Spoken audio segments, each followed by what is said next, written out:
Selamat pagi, Ibu Bapak dosen serta rekan-rekan sekalian. Terima kasih atas waktu yang diberikan kepada saya. Perkenalkan nama saya Nikade Candrakatika dengan NIM 25815110005. Mahasiswa Program Studi Magister Teknik Sipil, Fakultas Teknik, Universitas Udayana.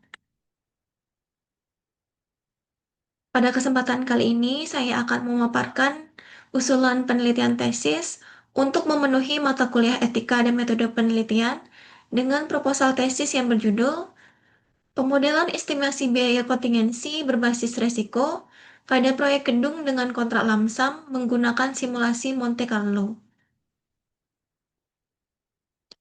Adapun yang akan saya paparkan pada presentasi kali ini mulai dari latar belakang penelitian, rumusan masalah, tujuan penelitian, manfaat penelitian, kajian pustaka, kerangka berpikir, serta metode penelitian yang akan digunakan untuk menjawab permasalahan penelitian.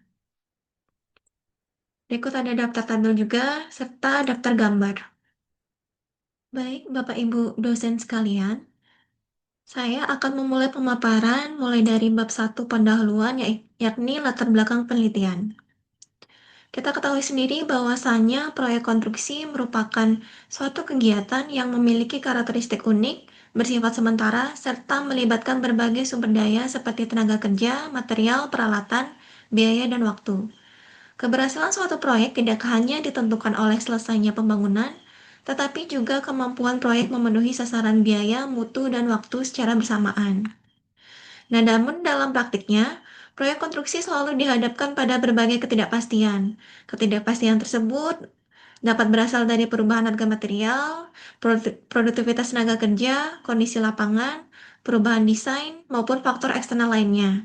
Kondisi tersebut menyebabkan proyek konstruksi memiliki tingkat risiko yang cukup tinggi. Nah, salah satu jenis proyek yang memiliki tingkat kompleksitas yang tinggi yaitu proyek gedung.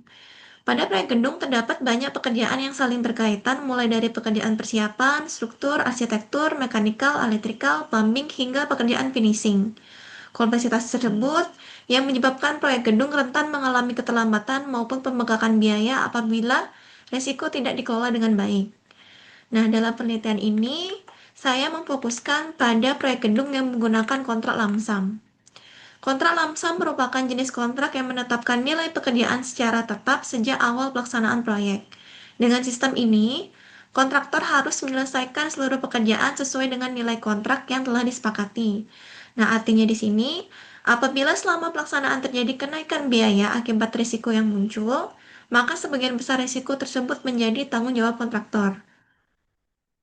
Nah, selain itu, untuk mengantisipasi berbagai risiko tersebut, proyek konstruksi umumnya menyediakan biaya kontingensi atau kontingensi cost, di mana biaya kontingensi merupakan dana cadangan yang dialokasikan untuk mengantisipasi berbagai risiko yang telah diidentifikasi sebelumnya.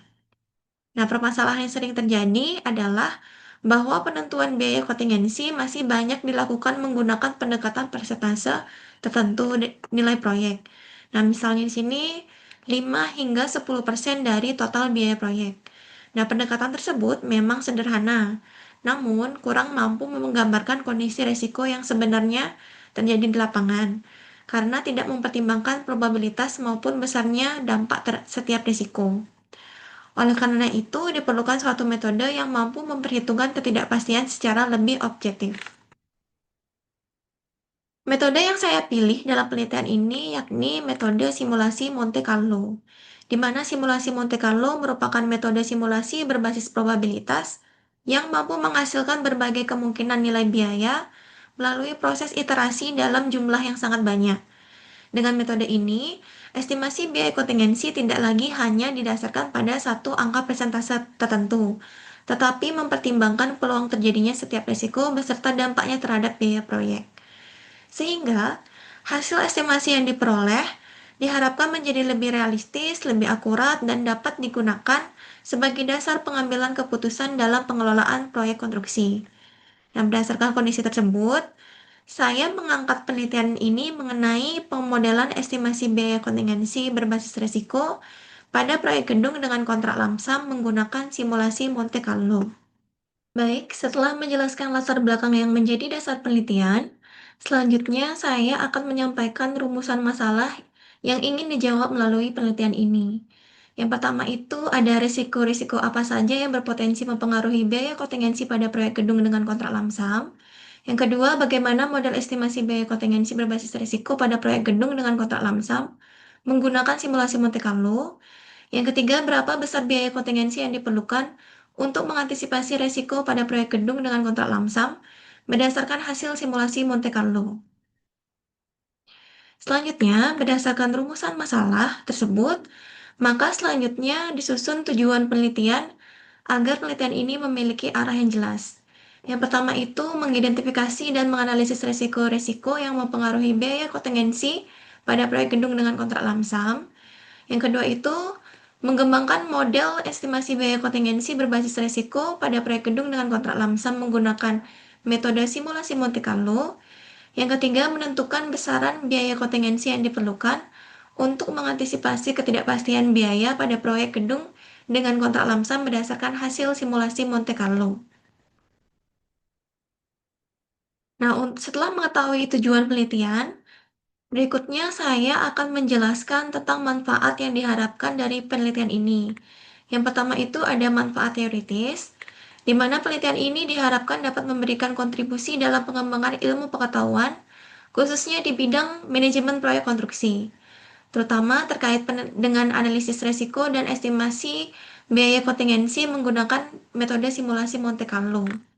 Kemudian ada pun manfaat praktis, di mana penelitian ini diharapkan dapat menjadi referensi bagi pihak yang terlibat dalam proyek konstruksi, seperti kontraktor, konsultan, maupun pemilik proyek, dalam melakukan perencanaan estimasi biaya kontingensi berbasis risiko, sehingga dapat meningkatkan efektivitas pengelolaan proyek. Selanjutnya saya akan memaparkan bab 2, yaitu kajian pustaka, di mana kajian pustaka merupakan landasan teoritis yang digunakan dalam penelitian ini. Melalui kajian pustaka, saya mengkaji berbagai teori, konsep, dan hasil penelitian terdahulu yang berkaitan dengan topik penelitian sehingga model penelitian disusun memiliki dasar ilmiah yang kuat. Baik, langsung saja saya mulai. Konsep pertama yang menjadi dasar penelitian ini adalah proyek konstruksi gedung.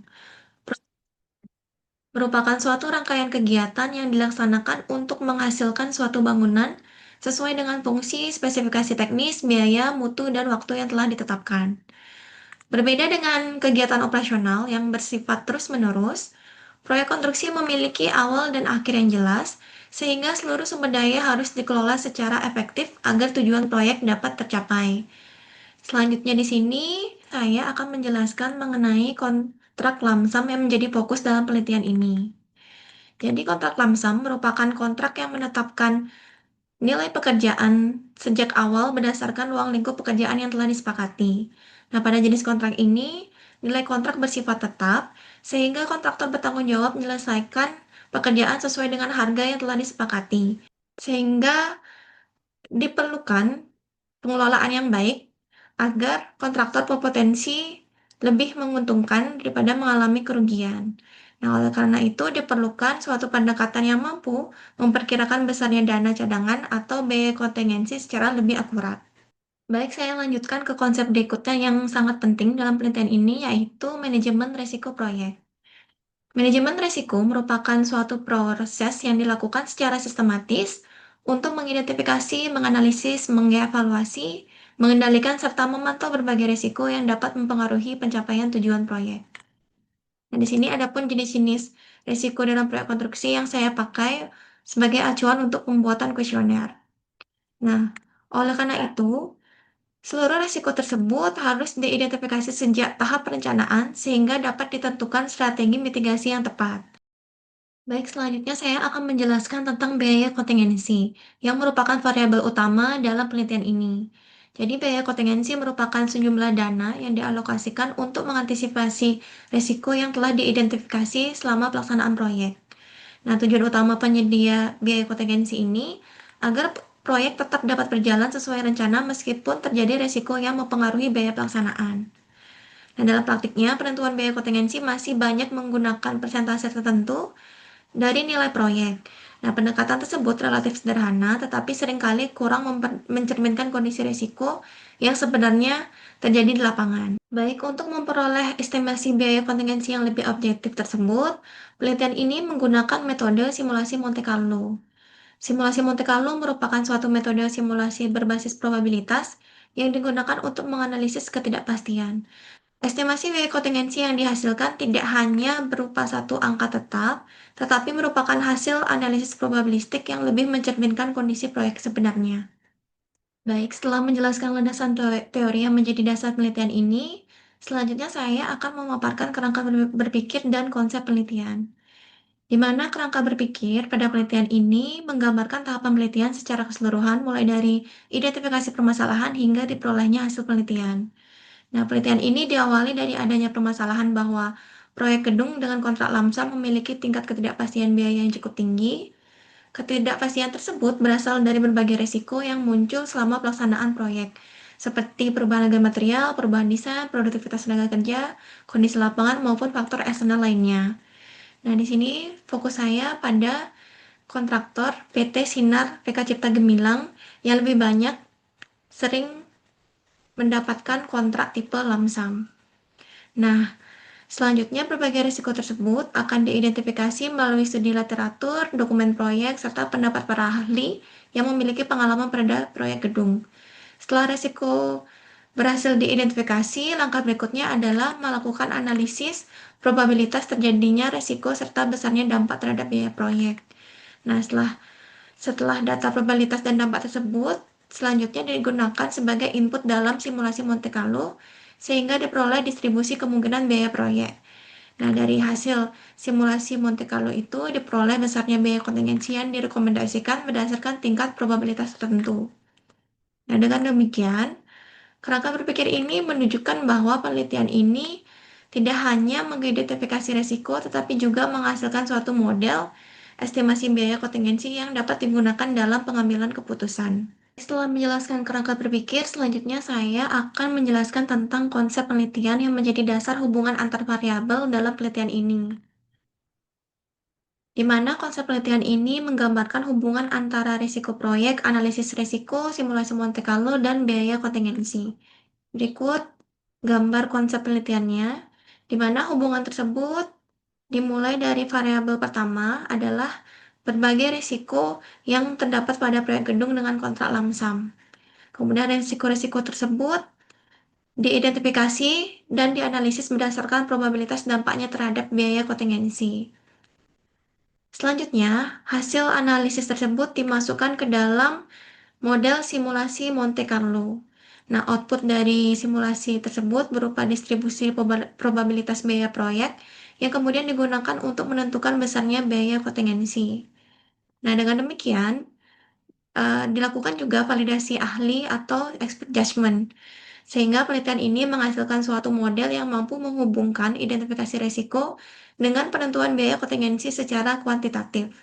Nah, melalui model tersebut, diharapkan estimasi biaya kontingensi menjadi lebih objektif dibandingkan dengan metode konvensional yang hanya menggunakan persentase tetap. Baik, setelah menjelaskan tentang konsep penelitian, selanjutnya kita masuk ke bab 4 tentang metode penelitian, di mana metode penelitian ini merupakan bagian yang menjelaskan tahapan pelaksanaan penelitian, mulai dari pengumpulan data hingga analisis data, sehingga seluruh rumusan masalah dapat dijawab secara sistematis.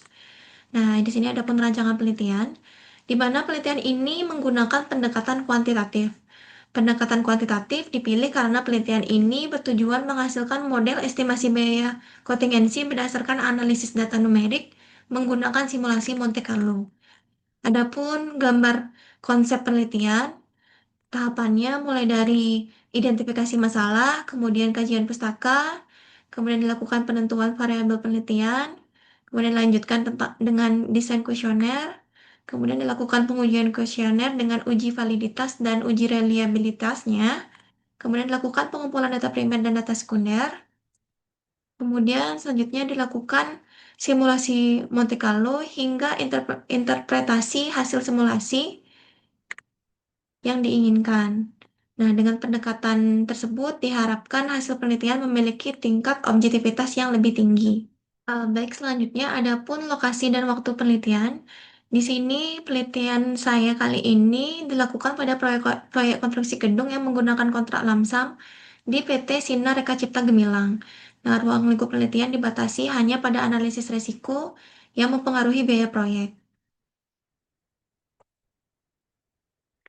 Adapun penentuan sumber data di sini, di mana data yang digunakan terdiri dari dua jenis, yaitu data primer dan data sekunder. Nah, data primer yaitu data yang diperoleh melalui penyebaran kuesioner dan wawancara kepada responden yang memiliki pengalaman pada proyek konstruksi gedung. Dan untuk data sekundernya sendiri diperoleh dari dokumen proyek, literatur, jurnal ilmiah, standar internasional, serta referensi lain yang berkaitan dengan penelitian ini. Berikut lebih jelasnya untuk data pada penelitian kali ini. Kemudian di sini ada pun bahan penelitiannya, di mana bahan penelitian ini merupakan bagian dari beberapa populasi yang digunakan sebagai perwakilan yang representatif. Di mana pada penelitian ini sampel ditentukan menggunakan metode positive sampling, yaitu pengambilan sampel berdasarkan karakteristik yang dianggap cocok dan sesuai dengan sasaran penelitian. Nah, di sini saya berencana mencari 30 orang responden dari pihak kontraktor, mulai dari mandor, pelaksana, site manager, hingga project manager. Selanjutnya ada pun instrumen penelitian, di mana instrumen penelitian ini yang digunakan yaitu kuesioner. Nah, kuesioner disusun berdasarkan hasil studi literatur mengenai berbagai risiko yang umum terjadi pada proyek gedung. Selain itu juga digunakan beberapa aplikasi komputer untuk pengolahan data, mulai dari Excel-nya, kemudian untuk simulasi Monte Carlo-nya saya gunakan Microsoft Project dengan software add-in Rizky Project Profesional. Nah, agar instrumen yang penelitian benar-benar mampu mengukur apa yang ingin diukur, maka dilakukan pengujian terhadap instrumen tersebut. Di sini ada uji validitas, di mana uji validitas ini digunakan dalam penelitian, di mana seluruh instrumen akan diuji untuk mengetahui apakah setiap pertanyaan dalam kuesioner benar-benar mampu mengukur variabel yang diteliti. Nah, sedangkan uji reliabilitas bertujuan mengetahui konsistensi jawaban responden sehingga data yang diperoleh dapat dipercaya. Nah, apabila instrumen telah memenuhi kedua pengujian tersebut, maka penelitian dapat dilanjutkan ke tahap analisis. Nah, setelah data dinyatakan valid dan reliable, tahapan berikutnya yakni proses analisis data. Di mana tahapan dalam analisis data ini, yang pertama itu mengidentifikasi seluruh risiko yang diperoleh dari hasil kuesioner. Tahapan kedua yaitu menentukan probabilitas dan dampak masing-masing risiko. Yang tahapan ketiga itu menentukan distribusi probabilitas yang sesuai. Tahapan keempat itu menjalankan simulasi Monte Carlo yang menggunakan perangkat lunak. Kemudian proses simulasi dilakukan dengan jumlah iterasi yang besar sehingga menghasilkan distribusi kemungkinan biaya proyek. Selanjutnya, hasil simulasi dianalisis untuk menentukan besarnya biaya kontingensi berdasarkan tingkat keyakinan tertentu. Nah, nilai tersebut kemudian menjadi rekomendasi biaya kontingensi yang dapat digunakan pada proyek konstruksi gedung dengan kontrak lamsam. Bapak, Ibu, dan rekan-rekan sekalian, demikian penjelasan mengenai kerangka berpikir, konsep penelitian, serta metode penelitian yang akan saya gunakan. Nah, melalui tahap penelitian tersebut, diharapkan dapat diperoleh model estimasi biaya kontingensi yang berbasis risiko, yang lebih objektif, dan mampu memberikan rekomendasi biaya kontingensi yang lebih realistis dibandingkan metode konvensional. Nah, dengan berakhirnya penjelasan tersebut, di sini adapun saya lampirkan beberapa daftar pustaka dari referensi dan studi literatur. Kemudian lampiran berikutnya ada kuesioner yang akan saya gunakan dalam penelitian ini, di mana kuesionernya di sini mulai dari adanya identitas responden, kemudian ada petunjuk pengisian, kemudian ada kuesioner risiko terhadap biaya kontingensi dengan berbagai risiko mulai dari risiko finansial, operasional, lingkungan, manajerial.